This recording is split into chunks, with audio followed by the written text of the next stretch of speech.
In this lecture, we are going to introduce classification of second order partial differential equations.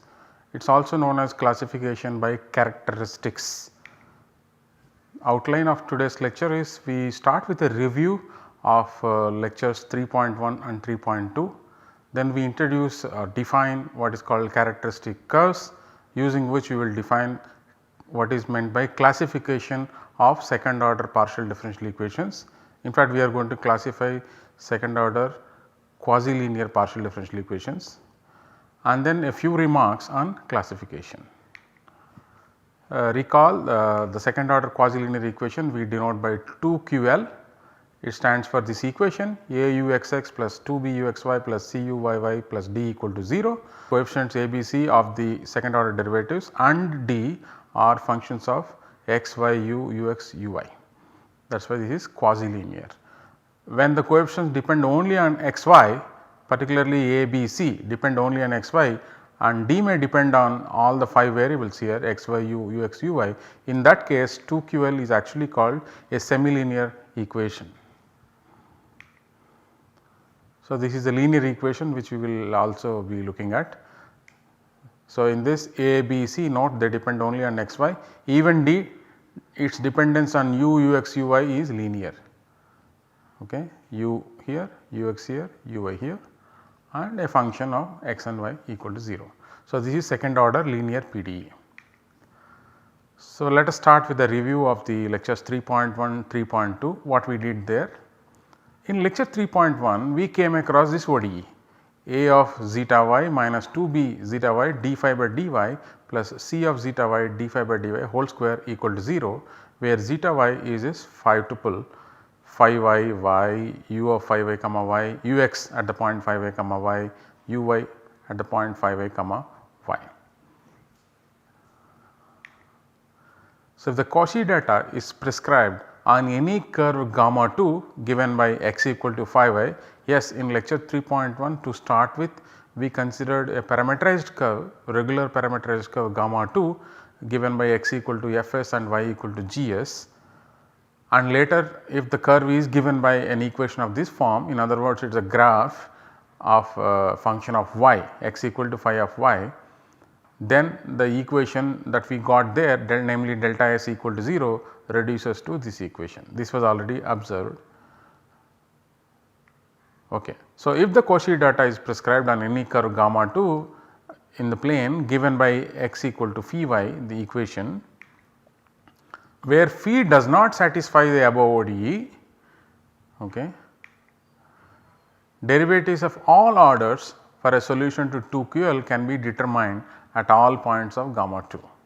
Okay, note here the zeta y of course involves the given solution u of the 2QL, the quasi linear equation, second order quasi linear equation.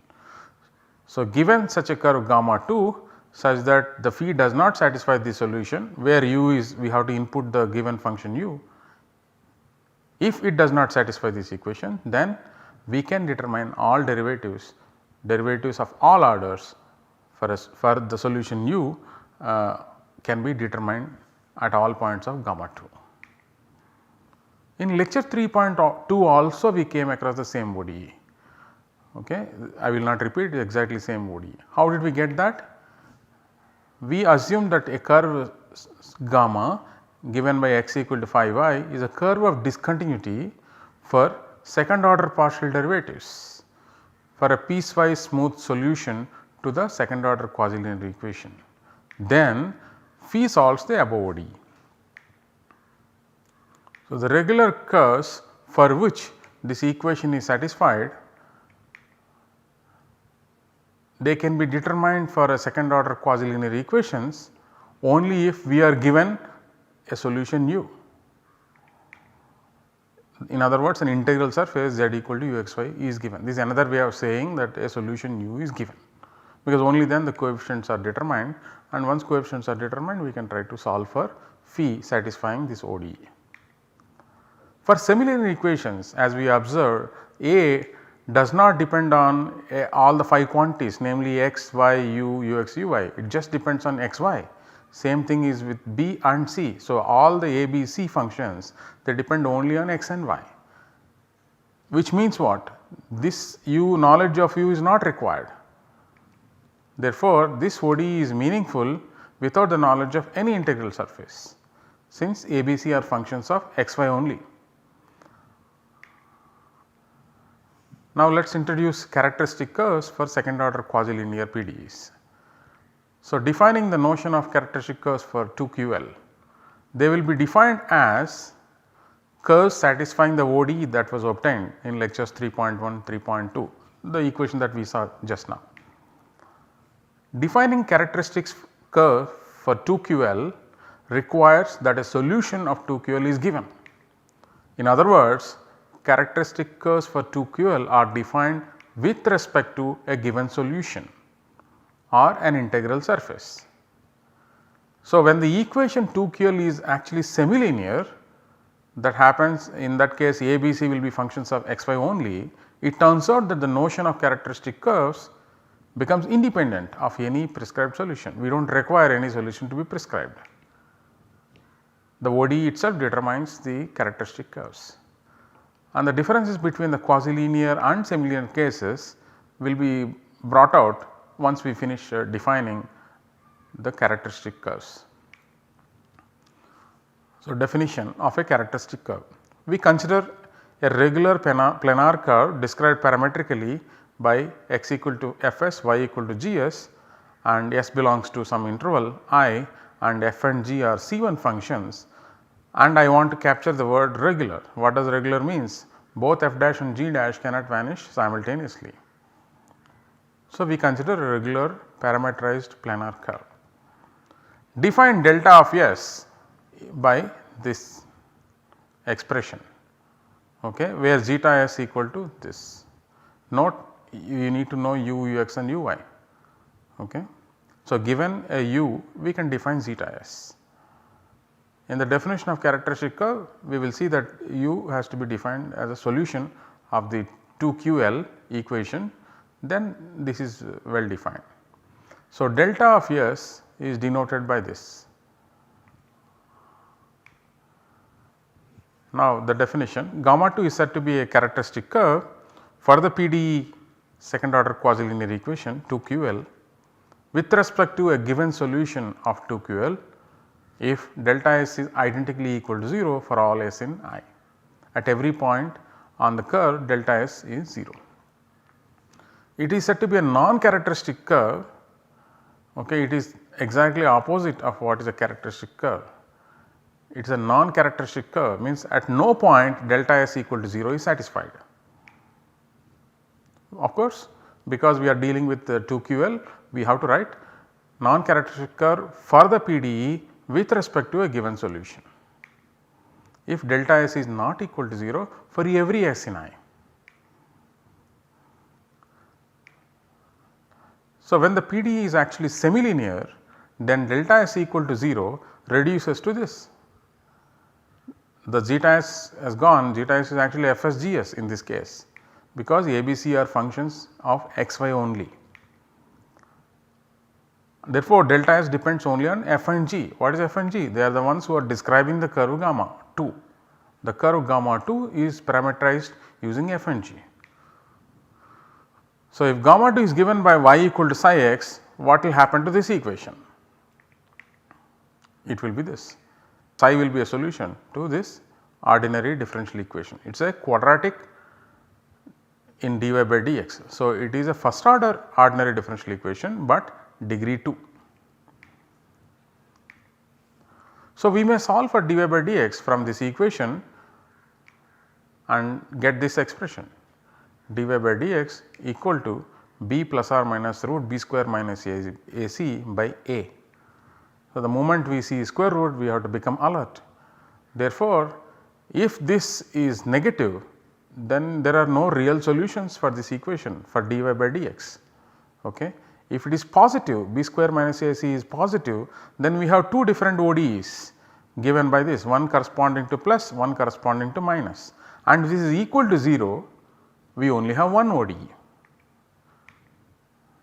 So, the equation 1 which is given above is called the characteristic equation for the semilinear equation, and its solutions are characteristic curves. So, characteristic curves are solutions to this ODE. In fact, 2 ODEs if b square minus AC is positive, 1 ODE if b square minus AC is 0, and there is no ODE real valued if b square minus AC is negative. So, in which case there will be no characteristic curves. So, if b square minus AC is positive, 2 families of real characteristics exist which are transversal to each other, because the slope at any point will be divided at any point of intersection will be, one will have slope b plus root b square minus AC by A, other one will have b minus root b square minus AC by A, both are different. They are one and the same if and only if b square minus AC is 0. If b square minus AC is 0, there is only one family of real characteristic curves, because there is only one ODE here. If b square minus AC is negative, there are no real characteristic curves.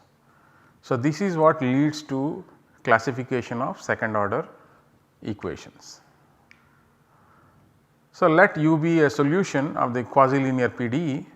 Here define a function delta, actually it is b square minus AC at this point xy, uxy, ux of xy, uy of xy, that is delta at the point xy. So, with respect to the given integral surface z equal to uxy, this delta makes sense now, it is a function of xy because u is already given to us, therefore, all the members of this phi tuple are known at any point xy. We say that the given equation is of hyperbolic type at the point xy if delta xy is positive. It is of parabolic type if delta xy equal to 0. It is of elliptic type if the delta of xy is negative at this point. Remember, hyperbolic type at the point xy, parabolic type at the point xy, elliptic type at the point xy is very important. Equation can change types from point to point, we will see such examples also. So, if you want to define classification only for semilinear equations, we need not start with a solution of the quasi-linear PDE. We say consider the semilinear PDE A of xy uxx, 2b of xy uxy plus c of xy uyy plus d of the same thing xy u ux uy equal to 0. Define delta of xy equal to b square minus AC at the point xy, and exactly the same definition. So, normally people want to avoid this kind of unpleasant thing that you have to say all the time, that you have to fix a solution to the quasi-linear PDE, then only classification is defined. People simply start with semilinear equations where you need not mention this, but it is of relevance even for quasi-linear equations, therefore, we are presenting it here. Let us look at some examples. Look at this equation utt minus uxx equal to 0 is called wave equation. Okay, it is of hyperbolic type at every point xt. See here, notice the coefficients here are constants. Therefore, if you go back to the definition, if a, b, c are constants, b square minus ac will be constant. Therefore, given any equation, it will be of exactly one type at all the points. So, here what is delta of xt? B square minus AC, B is 0 here, A is minus 1, C is 1. Therefore, delta is 1. This equation ut minus uxx equal to 0 is called heat equation. It is of parabolic type at every point, since delta xt here B and C are 0, only A is there, A is minus 1, therefore, delta is 0, B square minus AC is 0. The Laplace equation uxx plus uyy equal to 0 is called Laplace equation. It is of elliptic type at every point, because delta of xy here B is 0, A and C are 1. So, it is minus 1, delta is minus 1. In fact, these 3 equations are the ideal equations, okay. They are the simplest examples of each of these types of equations. Wave equation is a canonical candidate for a hyperbolic equation. Whenever you think of hyperbolic equation second order, you think of wave equation. Similarly, for a parabolic equation, if you want to think of, it is a heat equation. Elliptic equation means Laplace equation. Therefore, given any other second order partial differential equation where A, B, C are not constants, okay, we will ask the following question: is it possible to do a change of coordinates so that after changing the coordinates, at least the part which involves second order derivatives will have constant coefficients and looks like this for a hyperbolic equation, looks like this for a parabolic equation, looks like this for a elliptic equation. This is a question that we will ask later on. This is a very important example, trichotomy equation. This is also a very simple equation, uyy minus y uxx equal to 0, but these are not with constant coefficients. Here a of xy is minus y, b of xy is 0 because uxy is absent, c of xy is 1. So, b square minus ac is y, and b square minus ac can become positive, can become negative, can become 0. So, that is why this equation will have all the 3 properties, of course at different points. So, trichotomy equation is of hyperbolic type in the upper half plane because that is where y is positive. Parabolic type on the x axis because y equal to 0 is the equation of the x axis. It is of elliptic type in the lower half plane because in the lower half plane the y coordinate is less than 0, negative. So, trichotomy equation is one of the simplest linear partial differential equations which is of mixed type on R2. In fact, not only in R2, take any domain which contains x axis, and therefore it contains some part of upper half plane as well as some part of the lower half plane, of course some part of the x axis. So, it will have all the 3 types, the equation will be of all the 3 types. Therefore, there will be natural questions what kind of problems I should be able to solve for these kind of equations. We will not be discussing trichotomy equation as such in this course. In fact, no mixed type equation will be discussed. A wealth of literature is available on trichotomy equation. Now, definition of classification is symmetric in A and C. Why? The definition is based on b square minus ac.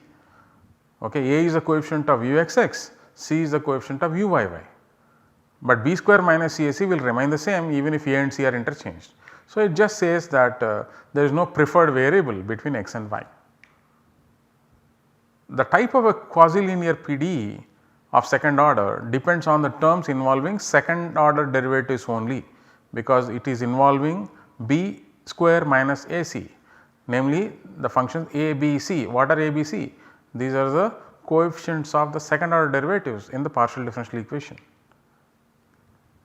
Of course, in any given real number has to be positive, negative or 0, that is what is called law of trichotomy. Therefore, a quasi-linear PDE always we have to say with a given integral surface, it will be one of the 3 types. The type of a quasi-linear PDE might vary from point to point, we already saw that in the trichotomy equation. If a, b, c are constant functions, the type does not change because b square minus ac is a constant function. If the quasi-linear equation is semilinear, then the type of the equation depends only on the point x y in the plane. For such equations, the characteristic curves are called characteristic curves for the PDE without any reference to a given integral surface. Now, we ask the following question: whether the classification type of an equation changes if you change coordinates. What we are asserting here is it is invariant under change of coordinates. We will consider second order linear equations only for this purpose, just for the simplicity in the notations. Same assertion also holds for 2QL with same computations. So, change of variables. Suppose that we have a change of coordinates from xy to xi eta and vice versa given by these equations, xi equal to phi xy, eta equal to psi xy, and x and y are given as functions of xi and eta. A function u of xy gets transformed to a function of xi eta and vice versa by this relation. Yeah, this is a picture, we have already come across this in the first order equations discussion. where we employed change of variables to solve some problems for linear and semilinear equations, to find general solutions of linear and semilinear equations in the first order case. Now, how PDE changes under a change of variables, that needs to be understood. So, let us transform the given equation, which is the second order linear equation, into xi eta coordinates. That requires for us to, we know what is x and y in terms of xi and eta. So, we need to compute uxx, uxy, uyy, ux and uy. So, differentiating uxy equal to w of phi xy comma psi xy with respect to x and y gives you an expression for ux and uy. Let us see what is ux.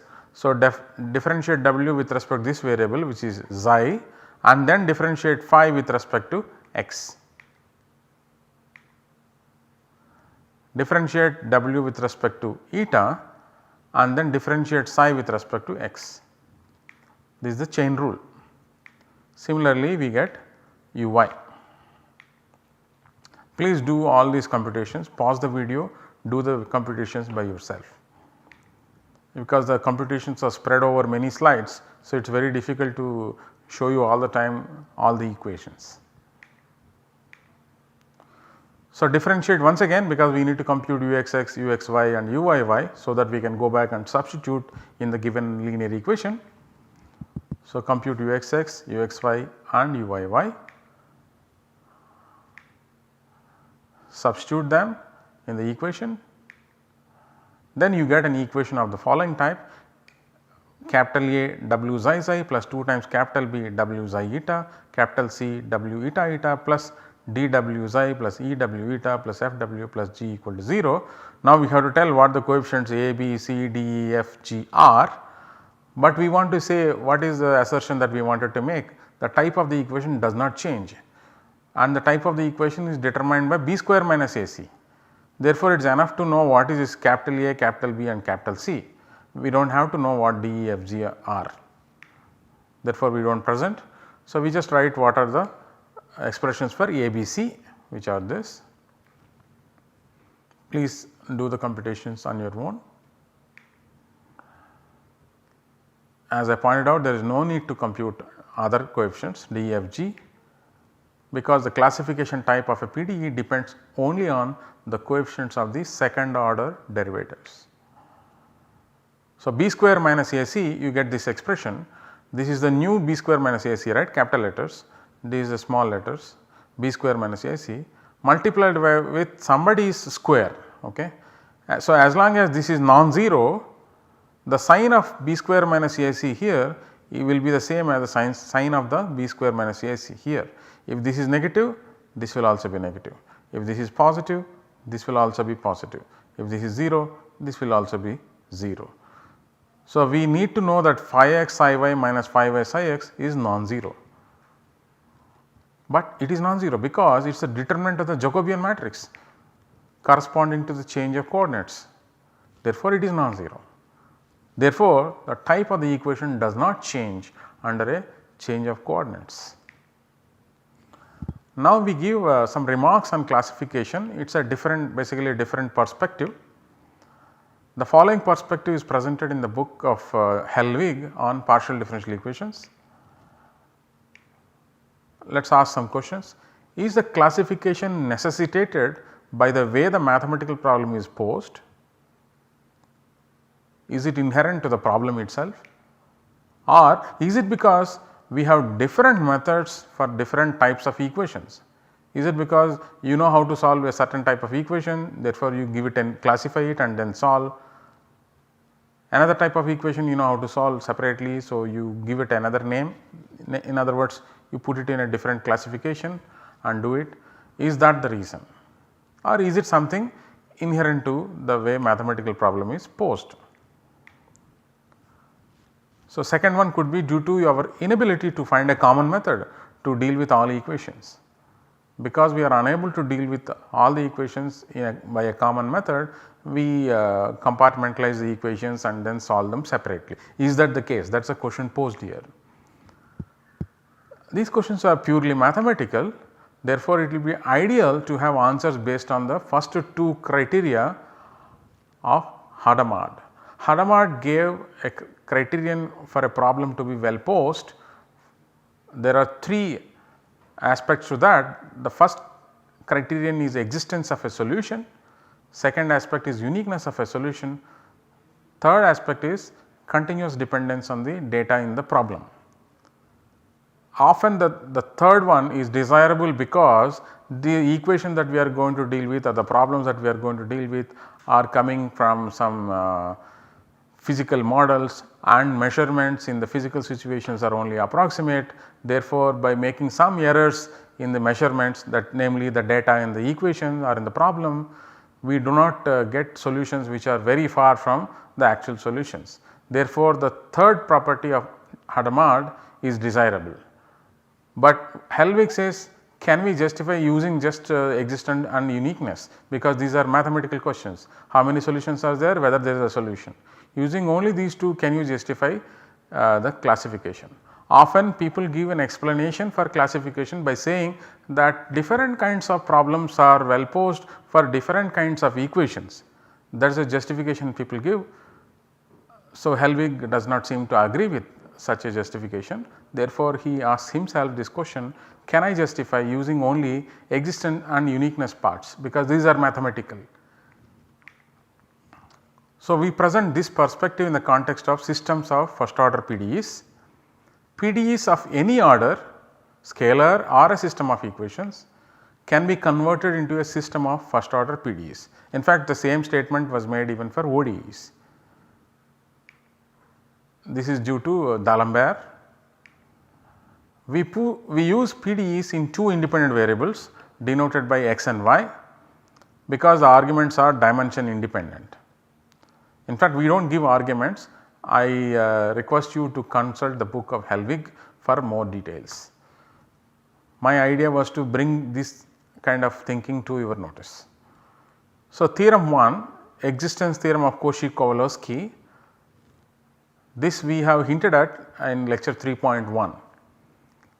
Now, we are going to pose this theorem for a very special quasi-linear system. Consider this quasi-linear system.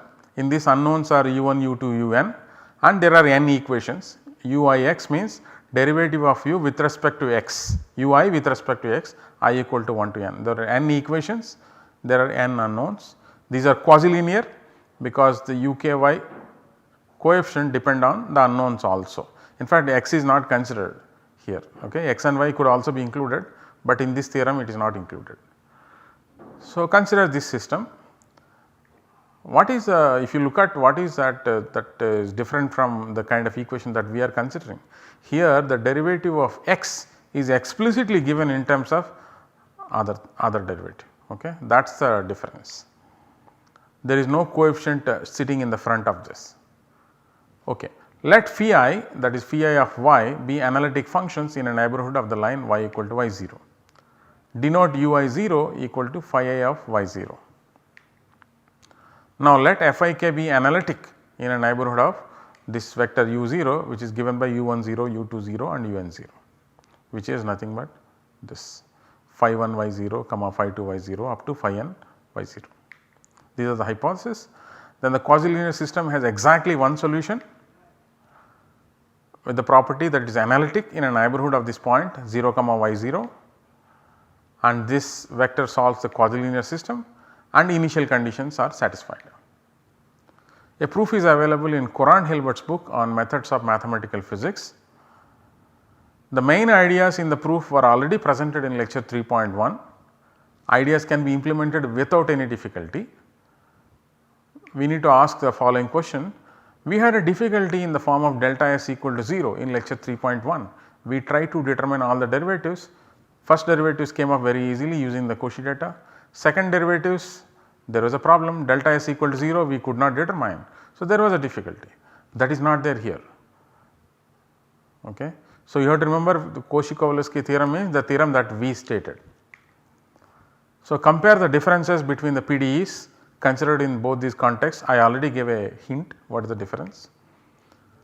Cauchy problem handled by theorem 1 looks similar to one of the illustrative examples that we have presented in lecture 3.1. go and find out what that is and what the similarities are.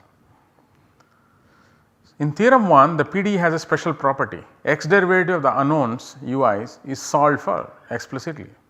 That is why delta s does not appear, and therefore, we can solve the problem without classifying into types. It means that even in the analytic setup, which is the best of things, right, because you have a nice series for everything that you have, we cannot do away with the classification. That is what we observed in lecture 3.1. Now, we are going to look at one example of Perron.